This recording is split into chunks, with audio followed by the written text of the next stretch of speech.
I've spent decades sitting across from people who are drowning in their own lives, and if there's one thing I've learned, it's that the truth isn't just a set of facts. The truth is a weight. It's something you carry around in your gut until it either makes you stronger or it breaks your back. People come onto my stage every single day thinking they can outrun their own shadows, thinking if they just tell the right version of the story, they can keep the darkest parts of themselves tucked away in the basement of their mind. But the thing about basements is that eventually the floorboards start to rot and the smell of what you've hidden down there starts to permeate the whole house.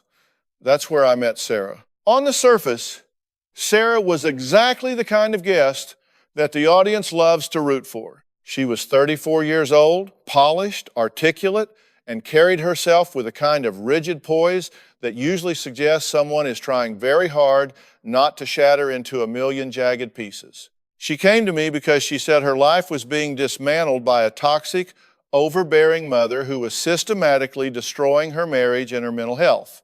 That was the headline. That was the label she walked in with, the victim of a narcissistic parent. I remember sitting in my dressing room before the show, looking at the notes my producers had gathered. There were emails, recordings of phone calls, and pages of testimony from Sarah's husband, Mark. On paper, it looked like a classic case of enmeshment. But when I looked at the monitors and saw Sarah sitting in the green room, I didn't see a victim. I saw a woman who was vibrating with a very specific kind of nervous energy. It wasn't the fear of a person being hunted. It was the anxiety of a person who is afraid of being found out. There is a very distinct difference in the way a person sits when they are telling the truth versus when they are performing it. Sarah was performing. She was adjusting her sleeves, checking her reflection, and practicing her sad face. I've been doing this long enough to know that when someone rehearses their pain, they are usually trying to distract you from the parts of their story that actually hurt. When we finally walked out onto that stage, the lights were bright, the audience was settled, and the air was thick with that peculiar tension that only exists in a space where a reckoning is about to happen. I looked at her, and I didn't start with the easy questions. I didn't ask her how her mother made her feel. I asked her why she was so afraid of the silence between her words. She blinked, caught off guard. That's the first step in breaking down the wall. You have to disrupt the script they've written in their head. She started talking about her mother, Eleanor. She described a woman who was cold, demanding, and manipulative. She spoke about a childhood where love was a currency that was only paid out when Sarah performed to an impossible standard. And listen, I don't doubt for a second that Eleanor was a difficult woman. I saw the tapes. I saw the way Eleanor spoke to the staff. She was sharp-tongued and lived in a reality of her own making. But as Sarah spoke, I started to notice the holes in the narrative. You see, in psychology, we talk about defensive projection. It's a mechanism where a person takes the traits they can't stand in themselves and attributes them to someone else. Sarah was calling her mother a liar. She was calling her mother a manipulator. She was saying her mother lived a double life. But as the minutes ticked by under those studio lights, I started to realize that Sarah wasn't just describing her mother, she was describing a mirror. She told me about a specific incident where her mother had allegedly broken into her home and destroyed a set of family heirlooms just to spite her. It was a harrowing story.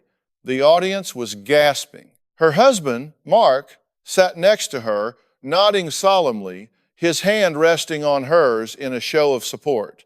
He looked like a man who had been through the wars with her. But when I looked at Mark, I saw something else. I saw exhaustion. I saw the look of a man who was desperately trying to believe a lie because the alternative was too terrifying to face. I let her talk.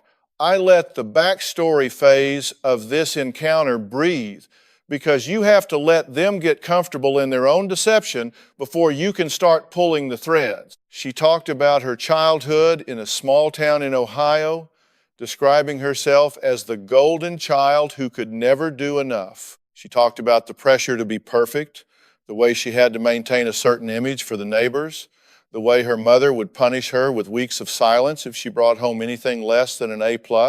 It sounded like a textbook case of emotional abuse. And I'm sure much of it was true. Our history is the blueprint for our current behavior. If you grow up in a house built on secrets and performance, you don't just wake up one day and decide to be authentic. You learn to navigate the world through masks. You learn that the truth is a liability. I watched her body language. Every time I pressed for a specific detail about a timeline or a physical piece of evidence, she would pivot back to her emotions. That's a red flag. Emotions are subjective. They're a great place to hide when you don't want to deal with objective reality. She was using her trauma as a shield. I've seen this pattern 1,000 times. A person adopts the identity of the wounded one because it grants them a certain kind of immunity. If you're the victim, you don't have to take responsibility for the wreckage you're causing in the present. You can point to the past and say, this is why I am the way I am, and you have to tolerate it. But I don't play that game. I always say, you can't change what you don't acknowledge. And Sarah was acknowledging everything except her own hand in the chaos. As we moved into the details of her marriage, the cracks started to widen. She claimed her mother was trying to drive a wedge between her and Mark, that the mother was calling Mark's employer, spreading rumors, trying to get him fired. Mark confirmed he'd had trouble at work, but when I asked him if he'd actually spoken to the mother about it, he hesitated. He looked at Sarah. That look told me everything I needed to know. He wasn't looking at her for support. He was looking at her for permission. He was checking to see which version of the truth he was allowed to tell. That's when the hair on the back of my neck stood up. This wasn't just a story about a bad mother. This was a story about a deep, systemic deception that had taken root in the very foundation of their home. Sarah wasn't just the victim of her mother's narrative.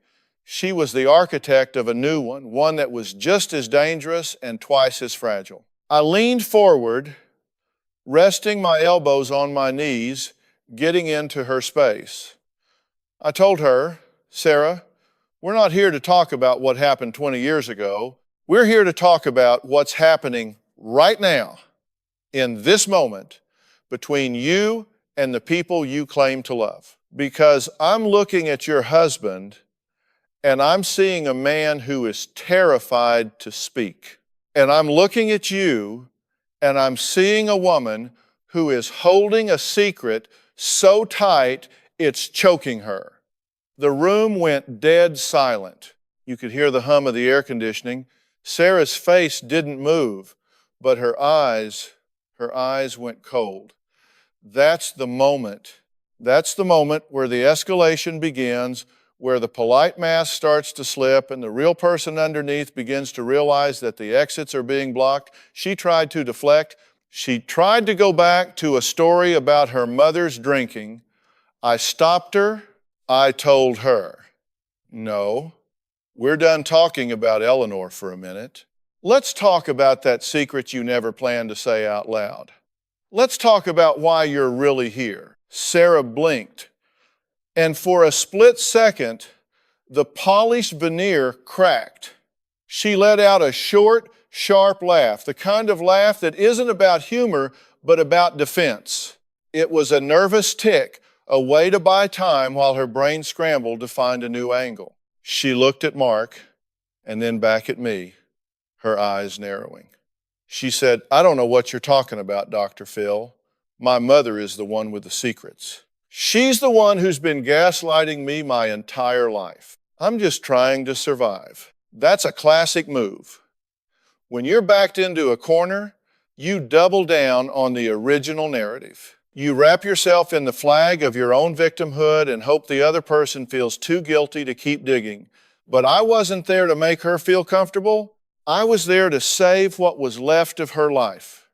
And you don't do that by patting someone on the back while they're walking off a cliff. I looked at Mark. He was staring at the floor, his shoulders hunched, looking like a man who wanted to disappear into the upholstery of the chair. I asked him, Mark, let's talk about those phone calls to your boss. Sarah says her mother made them. She says Eleanor was trying to get you fired to make you dependent on her family's money. Is that what you believe? Mark cleared his throat, but he didn't look up. He muttered something about how things were complicated. I leaned in. Complicated isn't a fact, Mark. It's an excuse. Did you see the caller ID? Did you hear her voice? He hesitated. He looked at Sarah again, and I saw her hand tighten on his. It wasn't a gesture of affection, it was a leash. She was signaling him to stay on script. And that's when I dropped the first bombshell. I had my producers do some digging. We didn't just take Sarah's word for it. We tracked down the digital footprint of those calls. We looked at the spoofing apps used to mask phone numbers. And what we found didn't point to a 60-year-old woman in Ohio who barely knew how to use a smartphone. It pointed to a device registered in their own home. I watched Sarah as I laid this out. I didn't yell. I didn't accuse. I just stated the facts with the clinical detachment of a surgeon. The color drained from her face, leaving her looking sallow under the stage lights. She started to shake, a fine tremor in her hands that she tried to hide by tucking them under her thighs. That's impossible, she whispered. My mother, she's tech savvy. She could have hired someone. She's manipulative like that. See, this is what we call malignant entitlement. Sarah felt so entitled to the role of the victim that she was willing to destroy her husband's career and reputation just to prove that her mother was a monster. She was so desperate to be the one who had been wronged that she was willing to commit the very sins she accused her mother of. It's a toxic cycle. You grow up with a parent who controls you through guilt and manipulation, and instead of breaking free, you learn the tools of the trade. You become a master of the very craft you claim to hate. You start to see life as a zero-sum game where there's only room for one victim and one villain, and you'll be damned if you're going to be the villain. The escalation phase of a story like this is always about the stakes getting higher and the lies getting bigger. Sarah hadn't just stopped at the phone calls. She had told Mark that her mother had threatened to kidnap their young daughter. She had convinced him that they needed to move 3 states away, leaving behind his family and his support system, all to protect them from a woman who, as it turned out, hadn't even left her hometown in 3 years. Mark was living in a state of constant, low-level terror, all fueled by the stories Sarah was feeding him. He was a prisoner in a cage she had built out of her own trauma and lies. I turned to Mark and said, Mark, you've been living in a horror movie for the last 4 years, but I'm starting to think the monster isn't outside the house. I think the monster is sitting right next to you, and she's been whispering in your ear while you sleep. Mark finally looked up, and for the first time, I saw a spark of something other than exhaustion in his eyes. I saw a dawning realization. It's a painful thing to watch someone realize that the person they've trusted most in the world has been their primary tormentor. It's like watching a person wake up in the middle of a surgery. Sarah exploded. She stood up, her voice rising to a screech. How dare you? You don't know what she did to me? You don't know what it's like to have a mother who hates you? You're just like her. You're just another man trying to silence a woman who's been abused. The audience was stunned. This wasn't the polished, articulate woman from the beginning of the show. This was a raw, exposed nerve. She was using every buzzword in the book: abuse, silencing, gaslighting, trying to weaponize the language of therapy against the very person who understood it best. But I stayed in my chair. I didn't get loud. If you get loud, they win because it becomes a fight. If you stay calm, it remains an autopsy. Sit down, Sarah, I said, my voice low and steady. Screaming at me doesn't change the data. It doesn't change the fact that you've been spinning a web of deception that has trapped your husband and alienated your family. You say your mother is a monster? Maybe she is. But today, we're not talking about her. We're talking about you. We're talking about the secret that you brought onto this stage, the one you think no one can see. You're not here because of your mother. You're here because you're terrified that Mark is starting to figure it out. You're here to use me as a prop to convince him that you're the victim, so he'll stay in that cage for another 5 years. She sat back down, but she didn't collapse. She retreated into a stony, icy silence. This is the part of the process where the resistance is at its peak. The confrontation isn't a single moment, it's a siege. You have to chip away at the walls, brick by brick, until there's nowhere left for them to hide.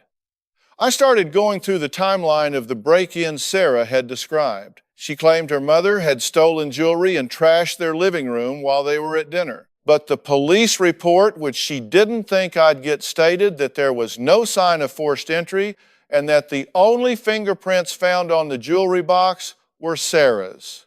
I looked at her and asked, "Why did you do it, Sarah? Why did you break your own things? Why did you call the police on a woman who was 300 miles away at the time?" The audience was leaning in now, the tension so thick you could have cut it with a knife. Sarah's eyes were darting around the room, looking for an exit, looking for a distraction. Mark was looking at her too, and for the first time, he didn't reach for her hand. He pulled his chair a few inches away. That small movement, that tiny gap between their chairs, was the beginning of the end of the illusion. "I did it for us," she finally whispered, her voice cracking. "I did it so he would understand. He didn't believe me when I told him how she was. He thought I was exaggerating. I had to show him, I had to make him see the danger we were in." There it was, the first crack. The admission that she had manufactured evidence to support her narrative. But it wasn't the whole truth. It was just the layer she thought I would accept, the "I did it for a good reason" lie. People will admit to a smaller sin to hide a larger one. They'll admit to a necessary deception to keep you from looking at the fundamental rot underneath. But I wasn't going to let her stop there. We were just getting started. You think you're being noble, don't you? You think you're a martyr in your own twisted story. I said, leaning in so close I could see the sweat beading on her upper lip. I didn't let up. I didn't give her an inch. You're telling me you committed a crime, filing a false police report, framing your own mother because you wanted your husband to understand your pain? Sarah, that's not love. That's not protection. That's arson. You're burning your own house down so you can complain about the smoke. The audience was silent. That heavy, uncomfortable silence where everyone is holding their breath. Mark was staring at Sarah like he was seeing a stranger. And in a way, he was. He had married a woman he thought was a victim of a cruel upbringing, a woman he had spent years protecting, defending, and sacrificing for. To realize that the person you've been shielding is actually the one throwing the stones. That's a special kind of betrayal. It's like finding out the person you're performing CPR on is the one who poisoned the air in the first place. I looked at the blue cards in my hand. Let's talk about the money, Sarah, because lies like this, they usually have a price tag. You told Mark that your mother had filed a series of lawsuits against you in Ohio. You told him that you had to spend over $40,000 in legal fees to keep her from taking your house and your daughter. Mark, you believe that, right? Mark nodded slowly, his voice a ghost of itself. "She showed me the letters," he said. Legal letterheads, summons. She said we had to drain the savings to pay the retainers. I worked double shifts for 2 years to put that money back. I turned back to Sarah. "I've got those letters right here, Sarah. We had our investigators look at them. They're impressive. They've got the right fonts, the right terminology. But there's one problem. The law firm on this letterhead, it doesn't exist. The courthouse listed on these summons, it's been closed for 5 years. You didn't spend $40,000 on lawyers. So the question is, where did that money go? Because your mother didn't sue you. Your mother hasn't spoken to a lawyer in a decade. Sarah's face went from pale to a deep, blotchy red. She started to hyperventilate, her chest heaving in short, jagged bursts. This is what we call physiological flooding. When the brain realizes the narrative is dead, it tries to shut the system down. It's a fight or flight response, but there was nowhere to run. I can't breathe, she gasped, clutching at her throat. My medical staff was standing by in the wings, and I signaled for them to stay put. I know the difference between a medical emergency and a tactical panic attack. Sarah was trying to use her body to stop the conversation. She wanted me to call a timeout to let her escape backstage where she could regroup. You're breathing just fine, Sarah? You're just realizing that the walls are closing in, I said, my voice dropping an octave, becoming that low rhythmic tone I use when I need to keep a guest grounded. The $40,000, it's gone. Mark thinks it went to fight off his mother-in-law, but it didn't. Did you spend it? Did you lose it? Or is there someone else? Mark stood up then. He wasn't aggressive, just broken. Sarah, please, just tell me, where is the money? I worked myself to the bone for that. I missed my daughter's birthdays working those shifts.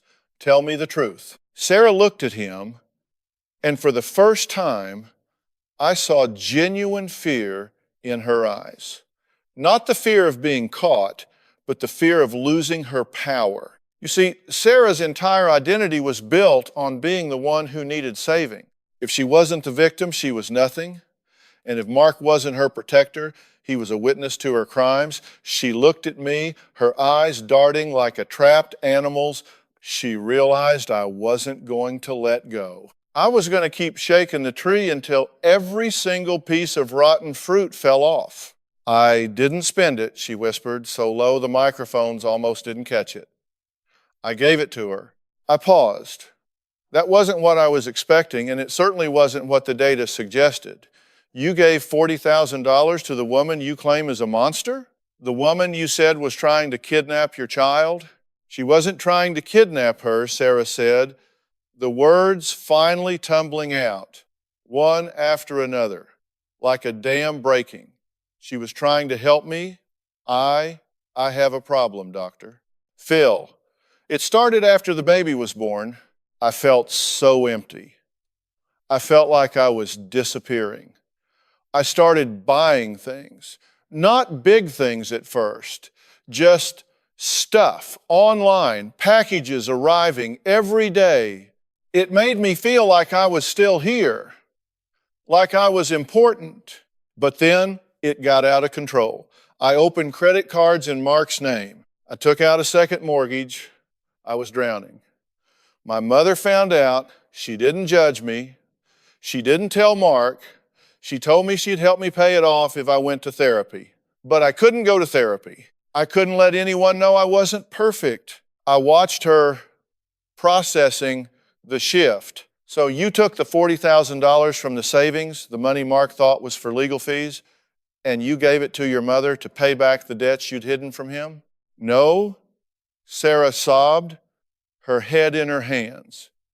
I didn't give it to her to pay the debts. I gave it to her to keep her quiet. I blackmailed my own mother. I told her if she ever told Mark about the money I spent, I'd tell the police she abused me when I was a kid. I told her I'd make sure she never saw her granddaughter again. I made her sign a contract. I paid her to stay away from us. I turned her into the monster because if she was the monster, then I didn't have to be the liar. I could be the survivor. I could be the one who was brave. The confrontation had reached its peak. This was the secret she never planned to say out loud. It wasn't just a lie, it was a total inversion of reality. She had taken the one person who was actually trying to help her, her mother, and she had systematically destroyed her reputation, her relationships, and her peace of mind, all to protect a version of herself that didn't exist. She had turned her mother into a villain to hide her own shame. Mark didn't say a word. He didn't yell. He didn't cry. He just sat back down, his face a mask of stone. He looked at his hands, the hands that had worked those double shifts, and I could see the moment the light went out in his eyes. He wasn't just hurt, he was done. There is a specific kind of silence that happens when a person realizes they've been loving a ghost. I looked at Sarah. She was a wreck, her makeup smeared, her posture collapsed. "Sarah, look at me," I said.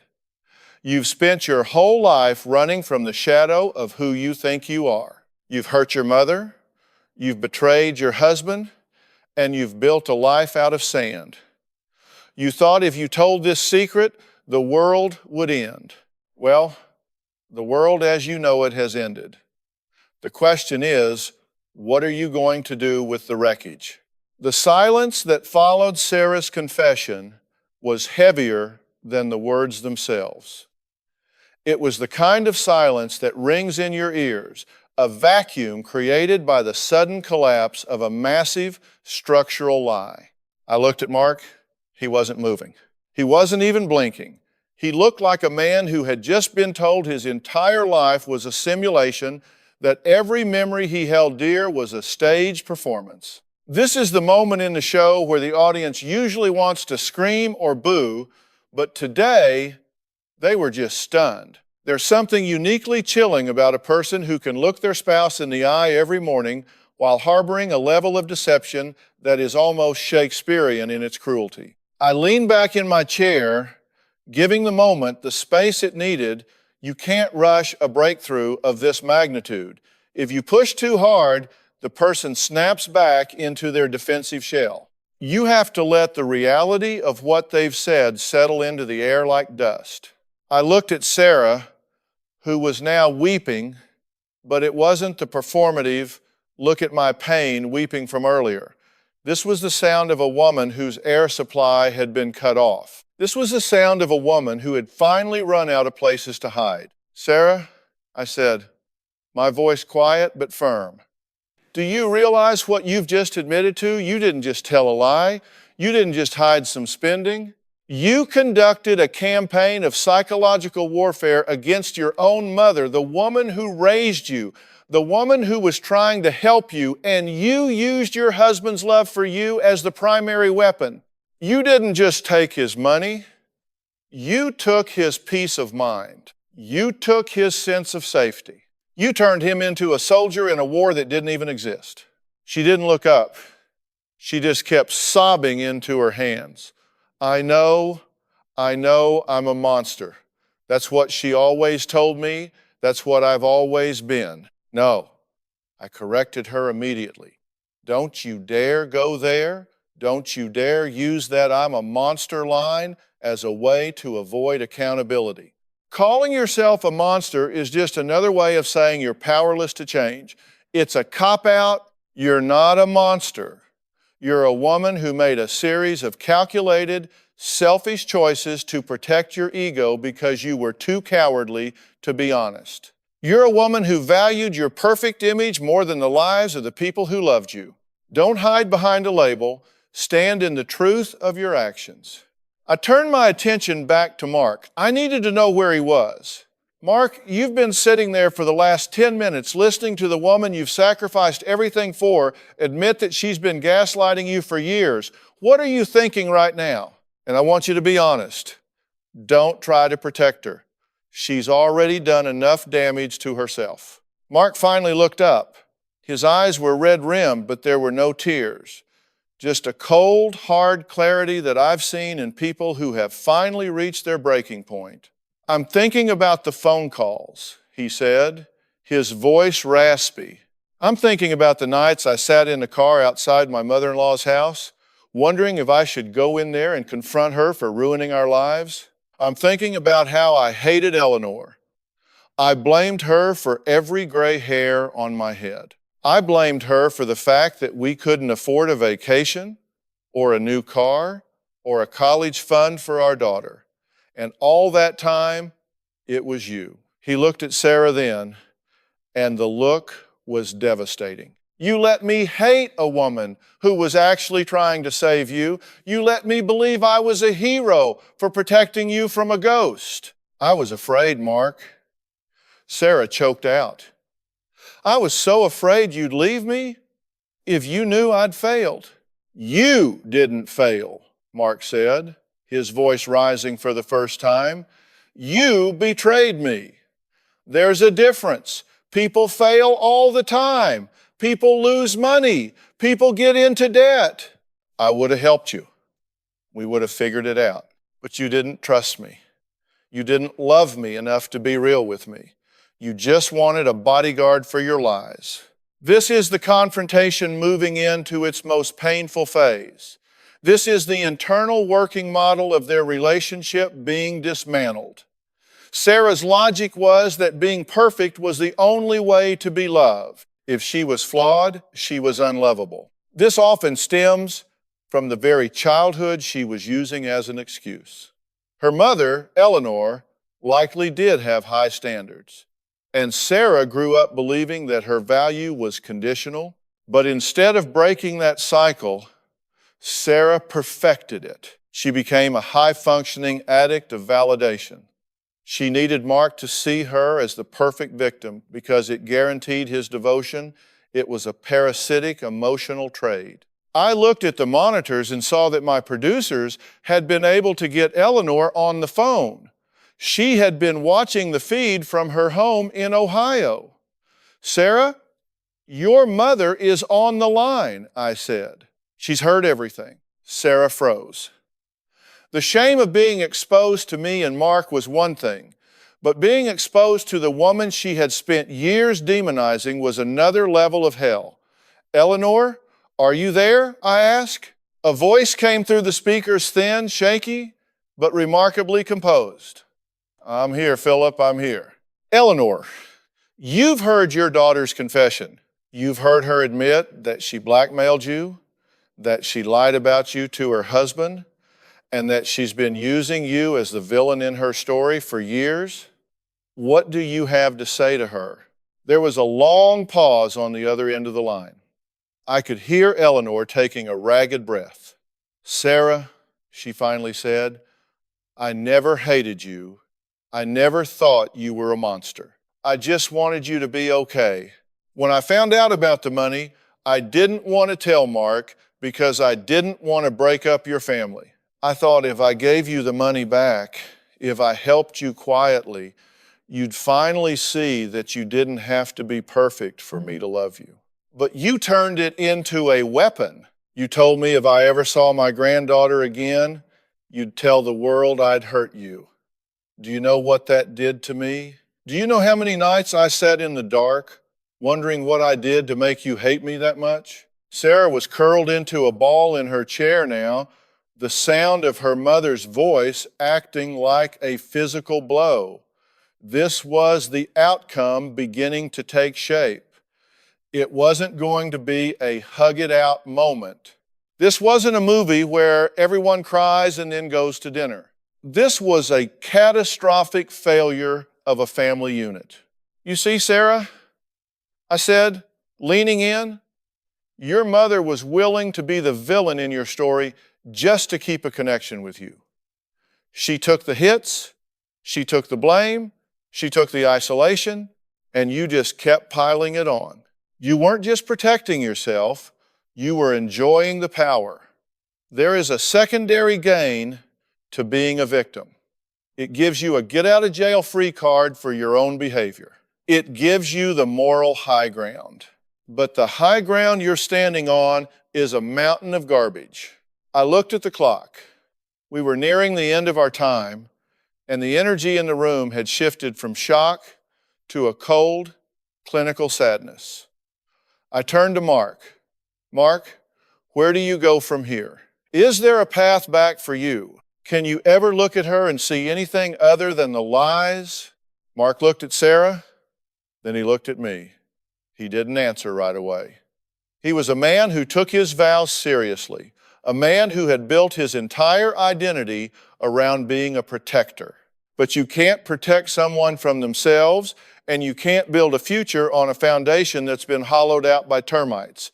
I don't know, he said, and his voice was flat. I look at her, and I don't even know who she is. I feel like I've been married to a stranger for 10 years. I feel like my daughter has been raised by a stranger. I need to go home. I need to see my girl. And I think I need to call Eleanor. I think I owe her about 4 years worth of apologies. The show ended that day not with a round of applause, but with the hollow sound of a man walking away. I watched Mark stand up, adjust his jacket, a habit of a man trying to maintain some semblance of order while his world was in a tailspin, and walk off that stage without looking back once. Sarah stayed in her chair. She didn't chase him. I think, for the first time in her life, she realized that there was no script left to flip. The poor me routine had hit a wall of cold, hard evidence. And for a woman who lived by the lie, the truth was a paralyzing agent. I sat there with her for a moment after the cameras stopped rolling. The studio lights stayed up, but the energy had drained out of the room. My producers were whispering in the wings, and the audience was being filed out, most of them looking down at their feet as if they just witnessed a car crash they weren't supposed to see. I leaned over and told her, Sarah, the hardest thing you're ever going to have to do is live in the silence of your own skin without a lie to keep you warm. She didn't answer. She just stared at the empty chair where her husband had sat for the last decade of her life. In the weeks that followed, the fallout was exactly what you'd expect when a house of cards finally meets a stiff breeze. Mark did exactly what he said he was going to do. He went home, he packed a bag, and he took their daughter to his sister's house. He didn't yell, he didn't scream, he just went silent. That's the kind of anger you really have to worry about. Not the loud, explosive kind, but the quiet, resolved kind. That's the anger of a man who has finally stopped caring. He did reach out to Eleanor. From what my staff gathered, it was a long, painful conversation. There were a lot of tears on both sides, and a lot of I'm sorries that were years overdue. But you can't just hit a reset button on 4 years of isolation and character assassination. Eleanor was relieved to have her daughter's lies exposed. But the damage to her reputation in their small town and the psychological toll of being blackmailed by her own child, that's not something a phone call fixes. That's a scar that stays tender for a lifetime. We sent Sarah to an intensive residential treatment facility, one of the best in the country. I don't just do a show and move on. I care about the outcome. And the outcome for Sarah was going to require more than a few hours of talking.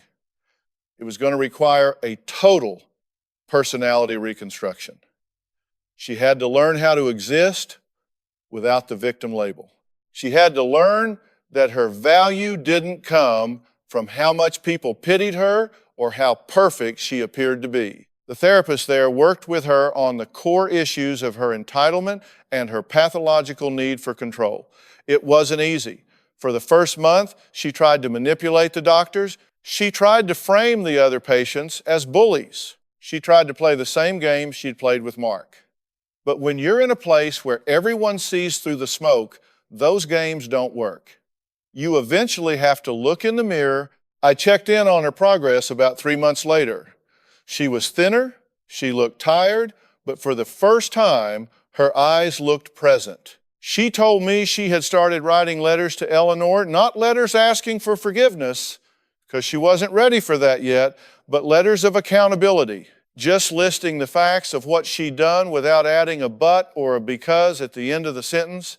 That's a huge step. When you can state your own failures without trying to justify them, you're finally starting to grow up. Mark eventually filed for divorce. I know people want the happily ever after, but sometimes the most healthy thing you can do is realize that a relationship is too toxic to salvage. The trust wasn't just broken, it was pulverized. Mark needed to find out who he was without being a protector for a woman who was sabotaging him. He needed to learn how to be a father to a daughter who was now going to grow up in a split home because of a secret that should never have been kept. He's doing okay now. He's back at work. He's seeing a therapist of his own, and he's rebuilding his relationship with his mother-in-law. They formed a strange, somber bond over the wreckage Sarah left behind. As for the secret Sarah never planned to say out loud, it wasn't just the money. It wasn't even the blackmail. The real secret, the one that sat at the very bottom of her soul, was that she didn't know how to love. She only knew how to own. She thought that by making people dependent on her pain, she could keep them from ever leaving her. She thought that if she was the broken one, she'd always be the center of the universe.